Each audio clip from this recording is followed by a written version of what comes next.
Baik, bismillahirrahmanirrahim. Assalamualaikum warahmatullahi wabarakatuh.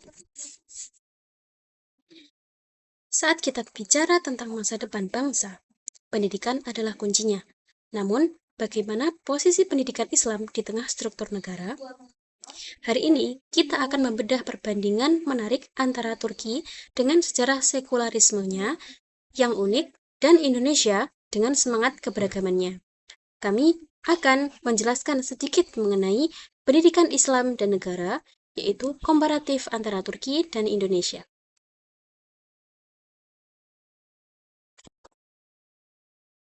Baik, untuk selanjutnya kita akan membahas mengenai teori sekularisme dan pendidikan Islam. Pertama, kita harus menyamakan persepsi mengenai apa itu yang dimaksud dengan sekularisme dalam studi ini. Sekularisme di sini dipahami sebagai upaya memisahkan otoritas agama dari urusan publik agar pengelolaan negara dapat berjalan secara objektif dan rasional. Mengapa transformasi ini dilakukan? Tujuannya adalah untuk menyiapkan sumber daya manusia yang mampu menjawab tantangan modernitas dan globalisasi. Namun, poin penting yang perlu digarisbawahi adalah transformasi ini idealnya dilakukan tanpa mencabut akar religius. Jadi, tantangannya adalah bagaimana menjadi modern tanpa kehilangan identitas spiritualitasnya. Terakhir, kita melihat pendidikan sebagai instrumen atau alat negara. Negara menggunakan lembaga pendidikan sebagai sarana strategis untuk membentuk identitas nasional. Melalui kurikulum, negara ingin memastikan bahwa setiap warga negara memiliki loyalitas yang tinggi terhadap bangsanya atau tanah airnya, sekaligus memiliki karakter yang sesuai dengan visi besar bangsa tersebut.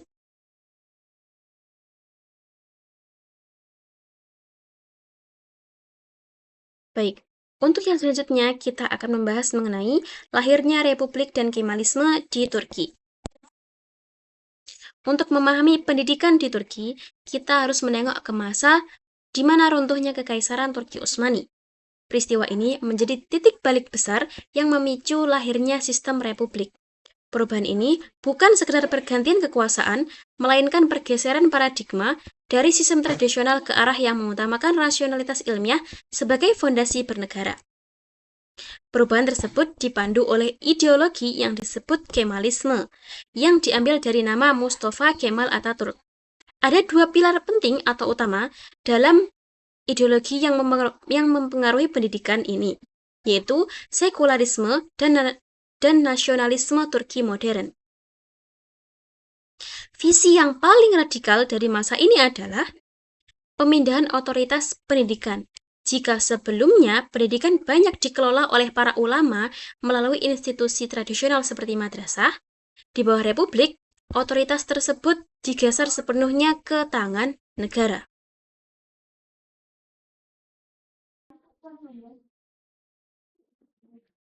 Baik, untuk selanjutnya kita akan membahas mengenai kebijakan konkret yang menjadi tonggak perubahan sistem pendidikan di Turki, yaitu kebijakan Tevhid-i-Tedrisat.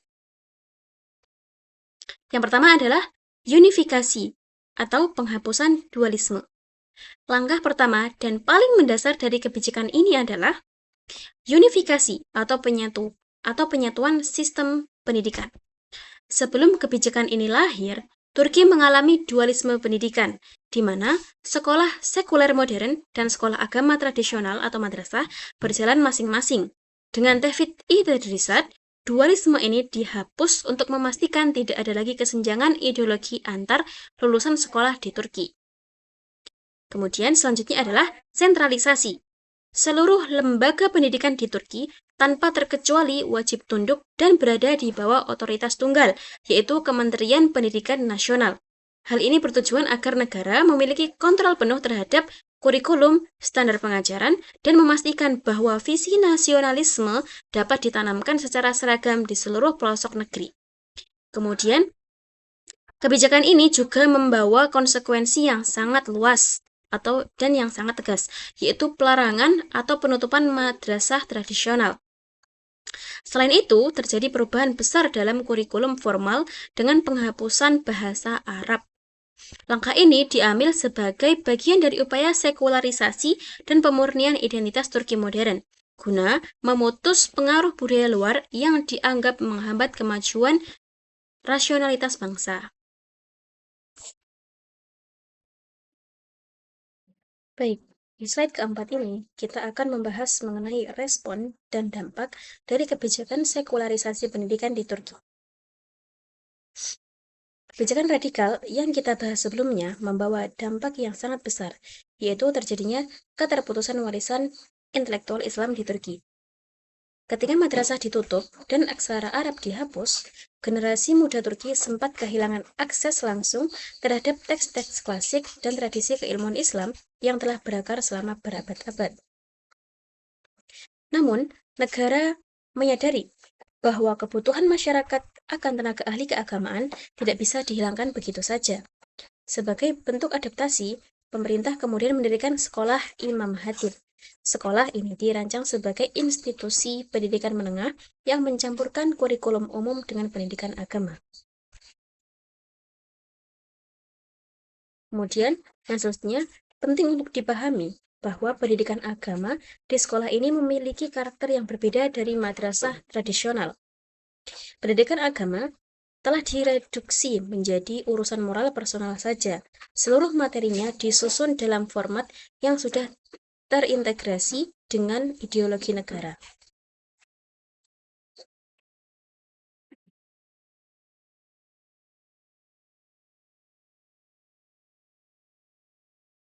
Berbeda dengan model sekolah modern di Turki yang lahir dari rahim republik, pendidikan Islam di Indonesia berakar pada pesantren.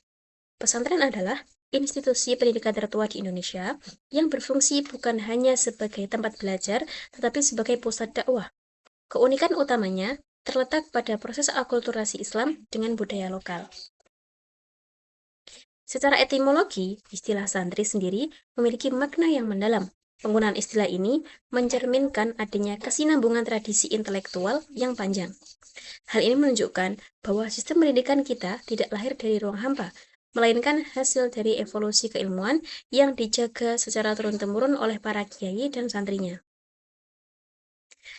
Poin yang sangat membedakan pesantren dengan institusi di Turki pada masa Kemalisme adalah peran politiknya. Jika di Turki, pendidikan diatur sepenuhnya oleh negara, pesantren di Indonesia secara historis justru menjadi simbol perlawanan kultural terhadap penjajahan. Pesantren menjadi basis nasionalisme di mana semangat cinta tanah air dipupuk sebagai bagian dari iman, jauh sebelum institusi pendidikan formal negara terbentuk secara mapan.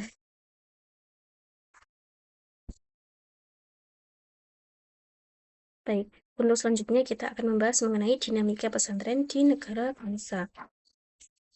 Berbeda dengan model di Turki, di mana negara memegang kendali penuh dan kaku atas institusi agama, Indonesia memilih jalan relasi simbiotik. Melalui Kementerian Agama atau Kemenak, negara hadir bukan sebagai pengendali tunggal atau polisi kurikulum yang represif, melainkan sebagai fasilitator. Negara memberikan dukungan dan regulasi, namun pesantren tetap memiliki otonomi yang luas untuk menjaga ciri khas dan independensi keilmuannya. Tonggak sejarah penting bagi otonomi ini adalah disahkannya Undang-Undang Nomor 18 Tahun 2019 tentang pesantren. Undang-undang ini merupakan bentuk pengakuan resmi negara terhadap ijazah dan lulusan pesantren setara dengan pendidikan formal lainnya. Hal ini membuktikan bahwa negara menghargai sistem pendidikan asli tanpa harus mengubahnya menjadi sekolah umum sekuler. Keunikan lain yang tetap terjaga adalah tridharma pesantren. Di saat sekolah modern seringkali hanya berfokus pada pengajaran di kelas, pesantren di Indonesia menjalankan 3 fungsi sekaligus, yaitu pendidikan, dakwah, dan pemberdayaan masyarakat. Inilah yang membuat pesantren tetap relevan dan memiliki akar sosial yang kuat di tengah masyarakat Indonesia hingga saat ini.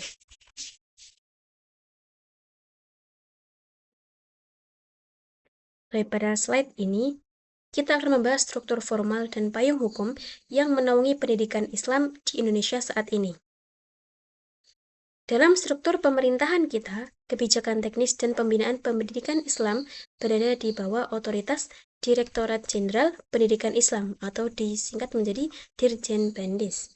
Lembaga inilah yang bertanggung jawab memastikan bahwa standar mutu pendidikan agama tetap terjaga, namun tetap relevan dengan standar nasional yang telah ditetapkan oleh negara.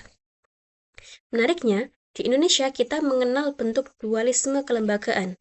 Istilah dualisme di sini bukan berarti perpecahan, melainkan adanya dua jalur pembinaan yang berbeda namun saling melengkapi. Jalur yang pertama adalah di bawah Kemenak. Ini mencakup madrasah mulai dari tingkat dasar hingga atas, seperti RA, MI, MTS, dan MA, serta pondok pesantren. Di sini, porsi pendidikan agama bersifat inheren, dan mendalam sebagai bagian dari kurikulum inti.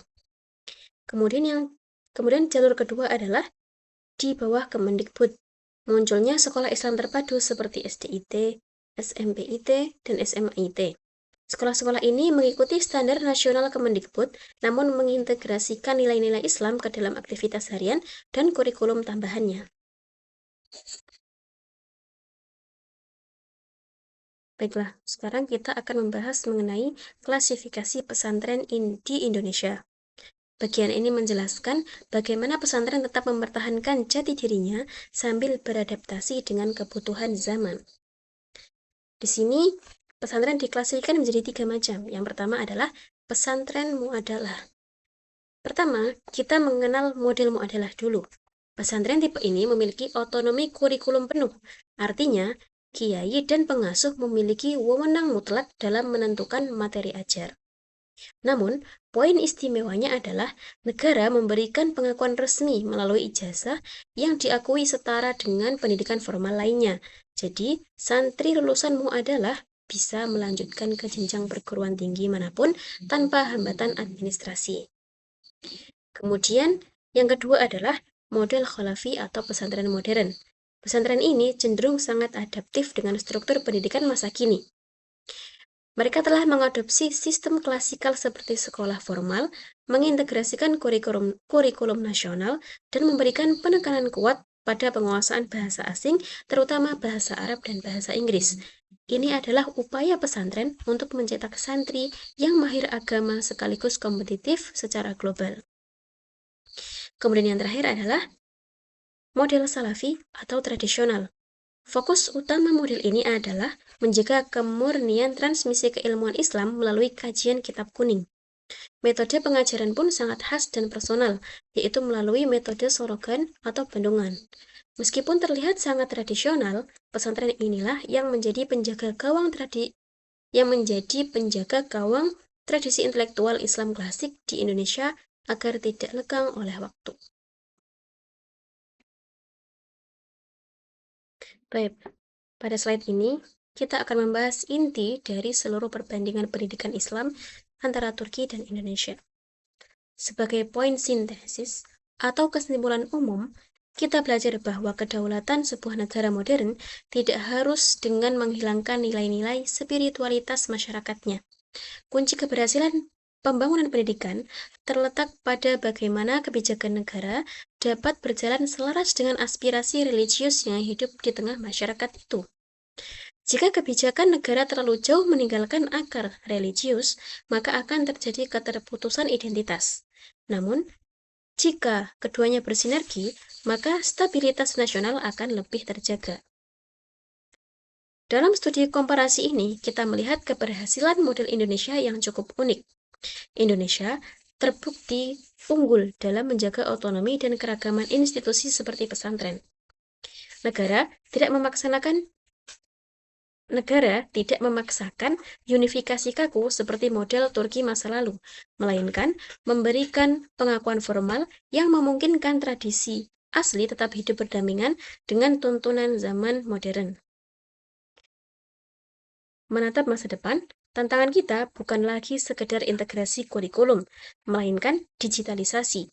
Harapan besarnya adalah pesantren dan institusi pendidikan Islam lainnya dapat melakukan akselerasi teknologi tanpa sedikit pun menghilangkan nilai-nilai luhur dan tradisi intelektual yang telah menjadi jati diri kita selama berabad-abad.